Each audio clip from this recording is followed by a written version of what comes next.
Let's go. What is up, YouTube? It's James from Robin Henry Watches. Let's get straight into it. Wristwatch check. We always get straight into it. What else do you want me to say? I don't know if you say it like it's different. If I say, oh, how you doing? They don't talk back. I'm only here with you. You need another tagline. Anyway, right, we're getting straight into a wristwatch check without interruptions. On point, 'cause we're going to be talking about Tudor today. I am wearing my Tudor Black Bay Dark, the now discontinued one. It's not the new swanky ceramic dark model. Penis Breath Edition. This is the Penis Breath Edition. I think that I actually ended this model. But I think I actually ended this model for Tudor when they saw that this Upter scumbag had defaced one of their watches to such a bad level. They were like, "That's the end of the line. We're Never killing again." it." So yeah, I'm wearing my Tudor today. 41mm. We're going to be talking about this a bit later on. It's a little bit bigger than what I would normally choose for me, but you know, I like to think my wrists are bigger than what they are, like we all do. Don't we all? Everyone wants an extra couple of inches. Today we're going to be talking about my top 5 Tudor models. Following on from last week, it was Cartier. This week it's Tudor's turn, and we're going to be talking all about the different Tudor models. Let's just get straight into the history. Back in 1946, that's when Rolex founder, owner, creator Hans Wilsdorf. That's pretty good. Nearly there. So he had this idea, so that's when he created Tudor. Now, interestingly enough, Tudor, the actual name, had been registered several years earlier by an Italian dealer, I believe. I should have fact-checked that. I haven't put it in my notes. But I'm pretty sure. Fact-check that is going to be the new tagline, I think. Yeah, we'll fact-check it later. Anyway, someone else registered the name many years before. He then took it on, and basically the idea for Tudor was going to be a really good quality watch, but at a more affordable price point. You had the reassurance of Rolex parts, and his face was all in the marketing, because at that point everyone knew Rolex. So he was like in all the advertising campaigns. Hans was up there like, check out my new watch. So he had the benefit as well of economies of scale, because he was using Rolex parts to quite level. I mean, like this example here, it's got the Rolex crown, it's got the Rolex case, but what they did is they put third-party movements in it and offered it a really good price. So the first kind of watch that Tudor put out was 1947, was it 90? Yeah, it was 1947. It was the Tudor Oyster. This is a really great example here. It's got the Rolex case, it's got the Rolex crown, it's even got the Rolex buckle. I'm just going to check my year. I think it was 69. It was 69. This example here, it's going to be available in the shop. I know I'm already getting straight into a sales pitch. It's the Tudor Prince Oysterdate with a self-winding movement. Back when they did, people that are really into their Tudors and collect them will like the bit, because it would always say self-winding rotor. I mean, like you didn't know anyway, but it'd do it in like a smiley face. That's what they call it, the smiley face, because it's like that. I know. Which is really nice. This model, like I said, is from 1969. It is in amazing condition. It's been serviced this year. Really, I mean, the case, everything, it's sharp. It's really awesome condition. So you can get into vintage Rolex, vintage Tudor, whichever way you want to look at it. Depends which side of the fence you wanna be on, or if you're gonna do like me and be Switzerland and sat on the middle. Switzerland, get it? Yeah, I know. Get the little dog picture out now. And yeah, so really great value. £1,500 for the condition. It's serviced. You're good to go. One of many vintage watches in the shop right now. So Tudor was good. They shared a lot of commonality, not only just in the parts, but even names. The Tudor Submariner, still loved by collectors, and the value of those, yeah, going through the roof. But there was a period of darkness for Tudor. The Dark Ages. And that was the 2000s. The brand really wasn't doing anything, and it literally disappeared. They weren't sold in the UK, they weren't sold in the US. It was only, I guess, the depths of Europe that they sold them in. Who was buying Tudor? No one knows. But in 2014, there was a renaissance, and my phone was buzzing. Who was it? I tried to keep a straight face and it threw me. Anyway. Is it our lovely customers? Yes, customers. Don't interrupt me. I'm sorry. So 2014, they come back to the UK. I remember it quite vividly because I got deep into watch collecting 2012-13. Flashbacks. I know. Expensive pain. And I remember seeing an article on them, I think it was Hodinkee, when they had credibility. And and they launched this new range, and it was the Tudor Black Bay. I was like, wow, this shit's cool, but you couldn't buy it anywhere. I had to go through. Actually, that was the second one I got, because I bought two of the same. I know, that was me back then. So I had to go to a great aftermarket dealer, and they were able to get it for me. And I was like, that's when I was first introduced to Tudor. So they had a guy called, I'm going to butcher his name, not the first bit, David Sorato, I want to say. So he was the design director at Tudor, and he's the one that really kind of brought the renaissance of Tudor back, with loads of great lines like the Black Bay, their whole heritage line, like the Monte Carlo Chronograph, and all these other sort of things that came out from there, the Ranger and things like that. I think he moved on. Where did he go to? I think he went to Mont Blanc. Again, I haven't fact checked it, but I'm pretty sure he went to. I'm always right, pretty much. Maybe. So he went to Mont Blanc, and then it's just been. Then they relaunched in the US. They've just been getting bigger and bigger. Then they put their own in-house movements, because even when they first came back, there was a lot of ETA. Yeah, it was ETA movements, and they're quite collectible in the Black Bays and the Pelagos or however you want to pronounce it. But now, yeah, they did a deal with Breitling actually. So Breitling and Tudor cooperated, and one did the chronograph movement, which I believe was Breitling. They did this partnership. Breitling was like, right, here's an in-house chrono, and Tudor were like, here's a standard, mechanical automatic movement, for your three-handers, your date complications, whatnot, and they shared them between the two brands. I actually found that a little bit odd. I was like, well, you got Rolex, like, right there. Like, why are you partnering with Breitling? Anyway, I'm going off topic here, but anyway, let's get into it properly this time. Right, so number 5, it's the new line. It's the Tudor Royal, or Royal, I don't know which way they're going with it. Royal Crown. This is terrible. So, yeah, I know. So there's absolutely tons of variations on this line, but the pick of the line for me is the blue dial 41mm example, because you got the date, you got the day, and it's with the Roman numerals around.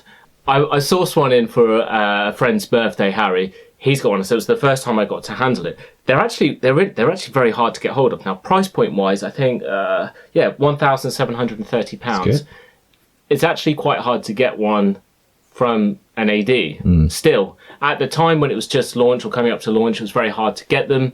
I had a quick look around. I still couldn't find any, from authorized dealers. So I think it's like one of the new, because Tudor's going down an allocation route piece, like a bit like Rolex on some models, but we're not going to get too much into that. Really great quality watch. That probably is their answer more than anything to the date just. I mean, if anything, what you're looking at there is a steel day date. Basically. But for a fraction of the price. You can't get a day date. The quality was excellent. Yeah, I just really liked it. And technically, if you're getting moist over the name, it's technically still a Rolex. Yeah, I mean, I think you should buy Tudor for being a Tudor. Well, yeah. People want to look. People want to look at Tudor in different ways. Is it the poor man's Rolex? Definitely not. Is it? I just think it's a more unique alternative to Rolex. You're getting some Rolex in there with the reliability and the credibility of that brand, but Tudor's definitely gone out on their own, and they're way more innovative and can do different things, like this. So I just in my notes I put down it's a really good value aspect that's really strong. So I'd get, but yeah, really cool. £1,700. Yeah, so that's number 5. That's their sporty dress watch. Well deserved. Well done, Tudor. Like you need me to... The RHW seal of approval. Now that I've validated your brand, now you After violating it. Right, so number 4, we're going to go the Tudor Chronograph. So 2012, they bring out Tudor they bring out the Heritage range, and in there's a model which is the Heritage Chronograph, which is like with the white and blue dial with the orange hands, second hand I think it is, I should have pictures. I bought one of those watches, really cool. It's a remake of their Monte Carlo, which is a vintage classic, and again, prices are sky high on those, and deservedly so. They're a great watch. We also recently, in the Robin Henry watch shop, we had the steel and gold one that we sold new. Yeah. Really good value. But the actual ones that I'm going to put to the number 4 position is the new ones. It's the white dial, the black dial, the whole panda look going on. They're 41 millimeter. Very well weighted. Yeah. They got the twin registers, which is in what is called bicompax layout, is technically what it is. They're really cool.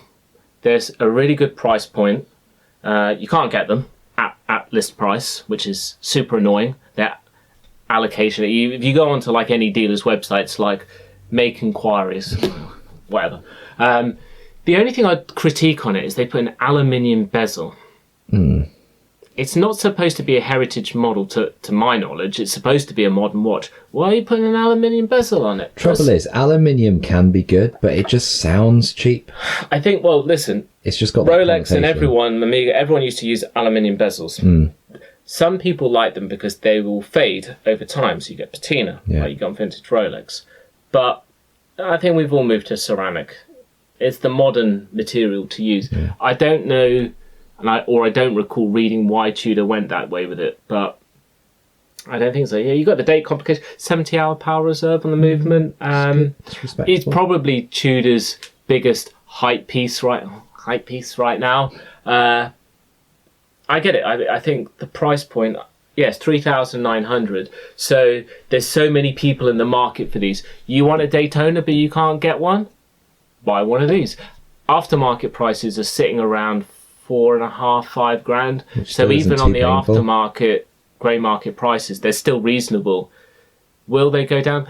A lot of Tudors that originally but were over retail price at the beginning, they generally have all softened. Like GMT, which we'll be talking about later, is a great example of that. But will it go down? I'd probably say yes, it will at some point, but who knows right now, the way that the market's going. So yeah. Number 4 is the Chrono. Well done, you. Well done. Number 3. That sounded sinister. Number 3. What news, number 3? I want to like press a button and see you like fall down into like a shark pit below. That'd be exciting. One day I'll learn to talk. Right, so the Pelagos, however you want to say it. This to me is, I don't know if Tudor intended it this way, but it's Tudor's answer to the Rolex Sea Dweller. But in my opinion, way better than the Sea Dweller. I know that's a bit, check me out, being controversial. Why do I think it's better? So if its primary job is to be this dive tool watch, it's 42 millimeters, which is, what's the new Sea Dweller? Is it 43 millimeter? I think they put it up. So, yeah. So it's a little bit smaller. One of the biggest selling points, it's made of titanium, so it's light. I mean, the normal Sea Dwellers, it's like this. They're a heavy watch. Yeah. If you're diving, you don't want like going around like this. Can you come back up at that weight? You don't want to be like waving to barracudas. Maybe it's so that you can dive easier and then you just get stuck to the bottom because it's like dragging you down. I think the titanium as a material for a functional tool dive watch makes much more sense. You've got the helium escape valve, same as the Sea Dweller. I think the dials on the Tudor are way better. You've got the black option, obviously, but my favourite is the blue one. Put some pictures up here of the ones that I've had. I've had a couple. I think they're super awesome. Obviously, the snowflake hands, the square markers. It's vintagey, but it's super modern as well. And the best bit, the clasp. The clasp. I don't know why I'm going to show you mine, but it's got this. The clasp on the Pelagos is, anyone who's had one will tell you, it is probably or amongst the best clasps on sports watches, bar none. You've got 3 different settings which you can literally just go pop, pop, pop. Or at the end, you put it into the last setting and it's on a spring-loaded bit. So it will literally adjust. So like, in the summer when it's like your watch is like flex with you, strangling you. And then in the winter, it's like hanging off like you're a second-hand car, dealer from, the East End of London. It just, I don't know. I just think it's awesome. I don't understand why Tudor haven't put that clasp on every single one of their sports watches at least. It should be on every... I mean, Rolex have got a similar equivalent, which is to a very high standard, but at least Tudor should be using it on every clasp. Yeah. Like this one... If you developed it, why keep it? It's still the same on a lot of the other Tudor clasps. You've got this bloody 3-pinhole thing. You still got to, stick a bar in there to adjust it. The Pelagos, you just do it on the fly. It makes... it's really cool. Price-wise, $3,500, so... Yeah, it's super cool. I think the watch is phenomenal. So if you haven't tried one, you want a dive watch, and you're looking to get one from Tudor, buy that one. From us. I can get one. Yeah. Oh my god! Every time I press down on your laptop, it takes me to the top. Weird. Yeah, like you. Ouch. So number 2. This was very hard for me to decide. Was it number 1? Was it number 2? And eventually, I settled on number 2. Well, because we're talking about number 2. So it is the Tudor Black Bay Gmt. One of my favourite watches from Tudor. What was that? What was that? I hate GMTs. GMT hates you. I'm sure it does, but why? What do you mean? Why? Listen, I don't want to get into the whole history of it. The multicoloured bezel is just weird to me. You mean day and night? Yeah, but I just don't like it. If you lived in I can work out what time of day it is because I look at my watch and go, well, I'm definitely not in the morning anymore. I don't need a bezel to tell me that. And there's other people in the world other than you. Anyway, can we get back to watches? So the GMT, this line, it came out a few years back. Trying to see if anything else. When it did get launched, it was impossible to get. Like the watch collecting world and others just went nuts over it when it came out. It's very reminiscent of the Rolex GMT 1675.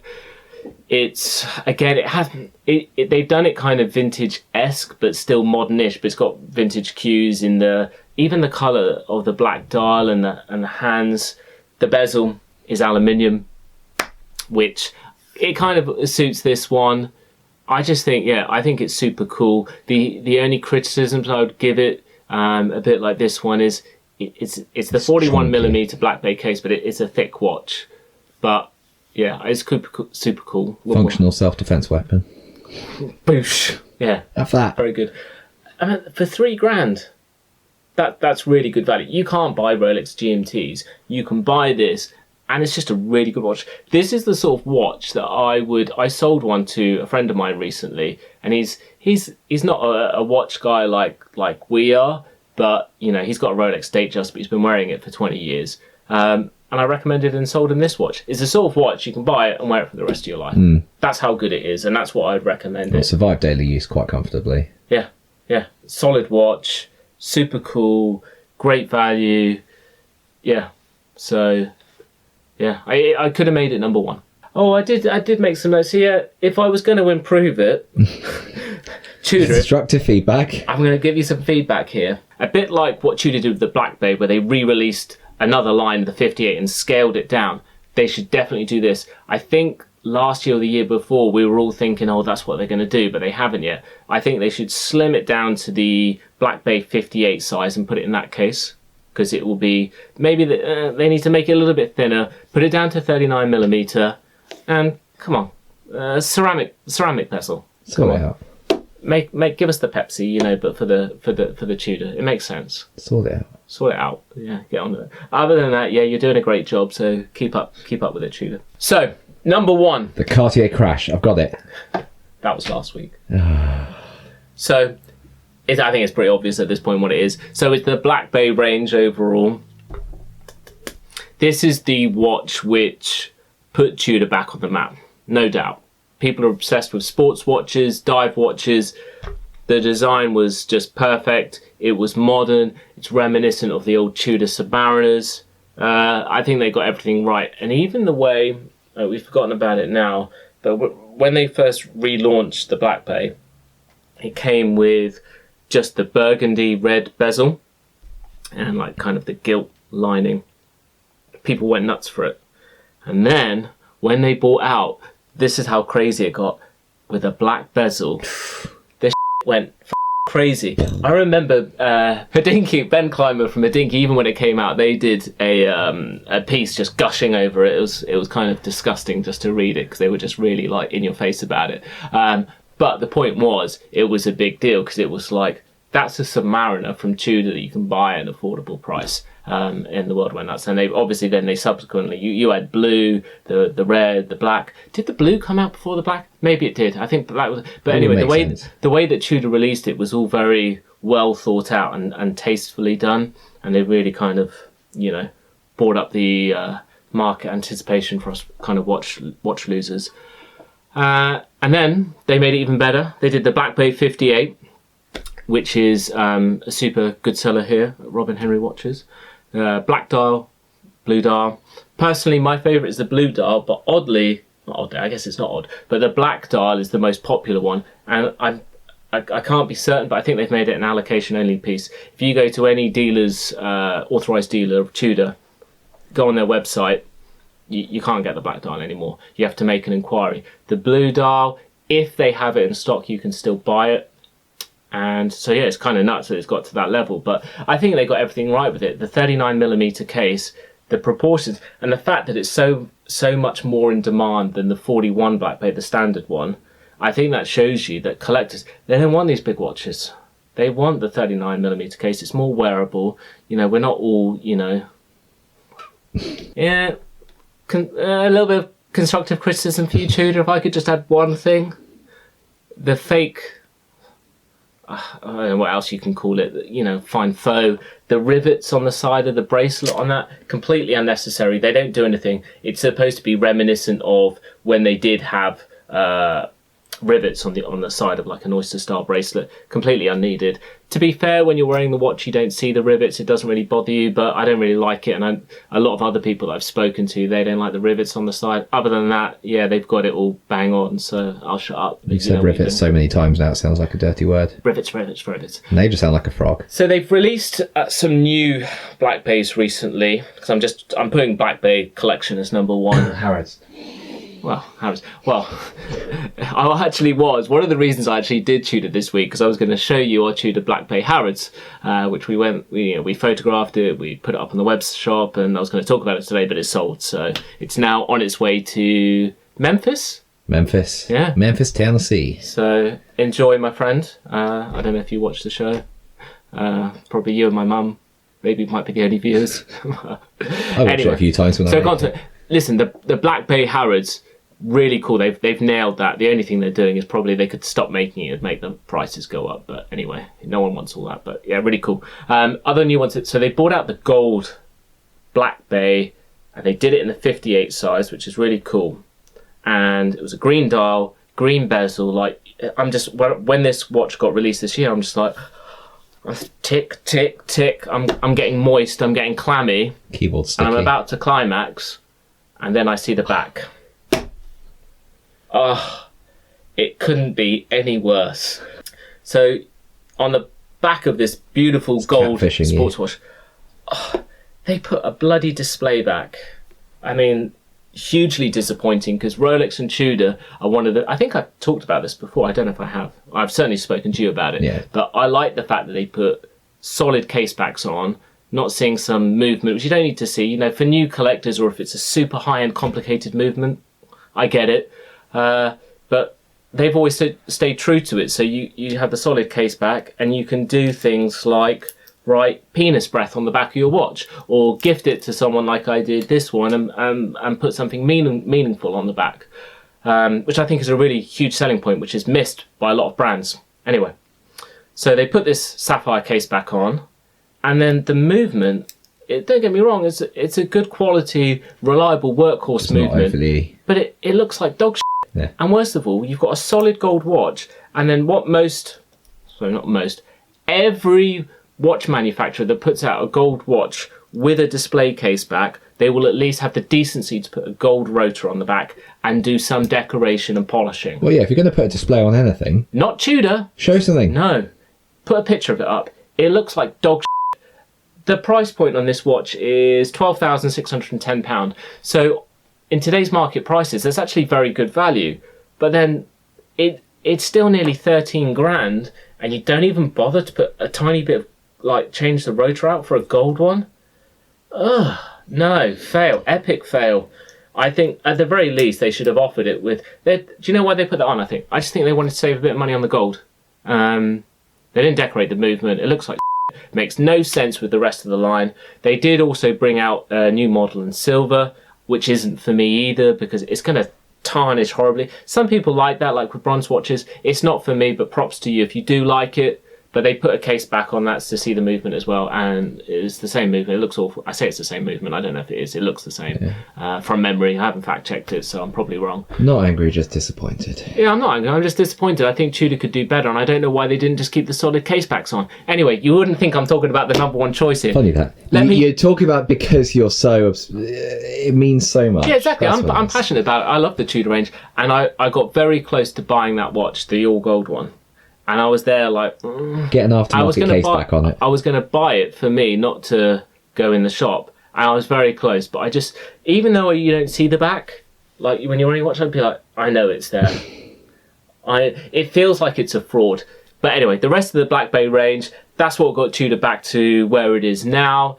It's got to be their best-selling range. The Black Bay 58 is awesome. Other brands should take note if they want to be as successful. You know, you got brands still like... IWC, Breitling, I'm trying to think of it, chucking out these huge case sizes, you know, that are like clocks and hockey pucks.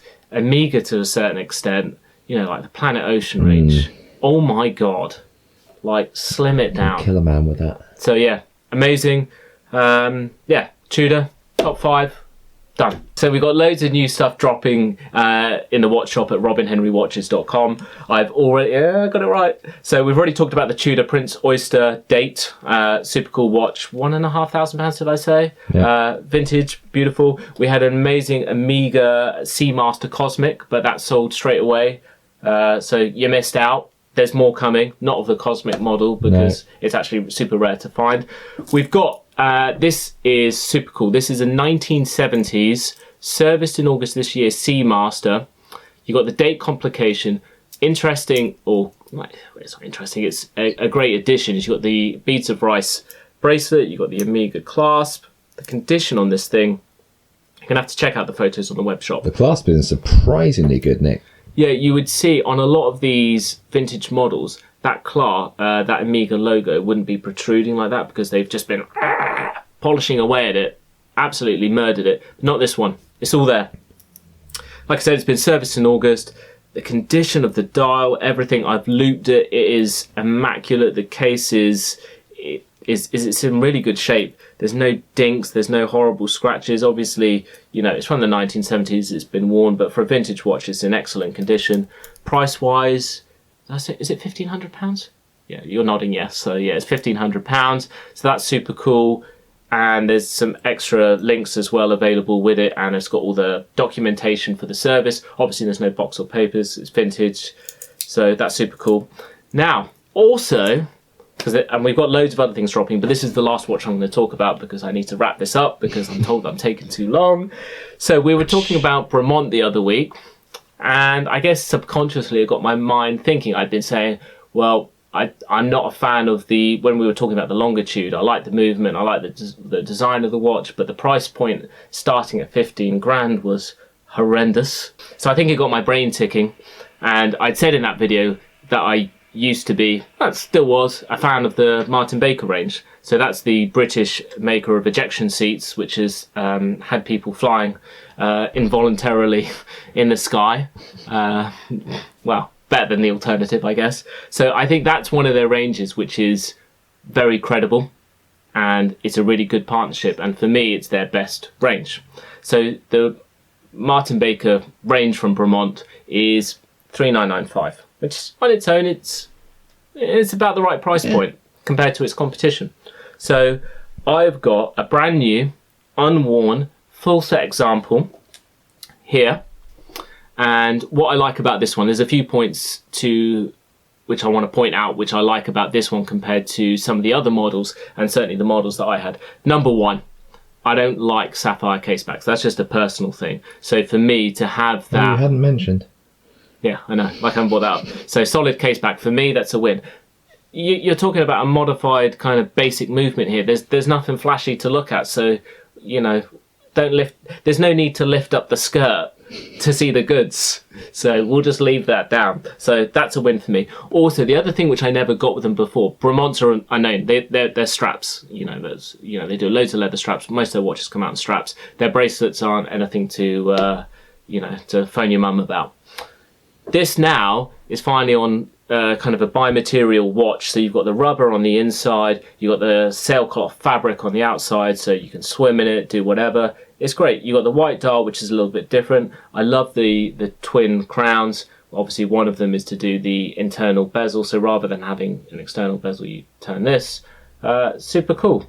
And obviously, because it's me, what's my USP? I'm going to get you the watch you love at the price that you love even more. Retail price is $3,995. I think my maths is about 31% saving, £2,750. Paperwork is dated October 2021. It's brand new, unworn. What a cool watch. And for £2,750, that's a price point that you can stomach, right? Yeah. Cool. Why not? So, if you like this video, let me know. Comments down below. Like, comment, subscribe, hit the notification bell.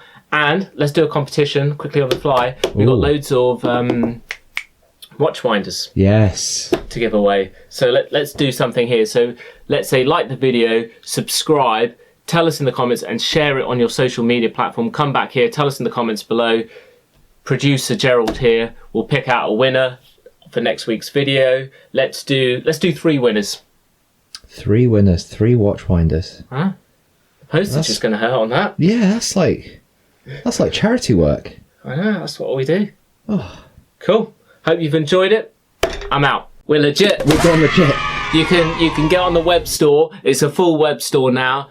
Browse. No more dodgy emails and browse our selection of watches, and you can pay by debit card, credit card, Amex, PayPal, or if you want an even better price, you can contact us and pay by bank transfer.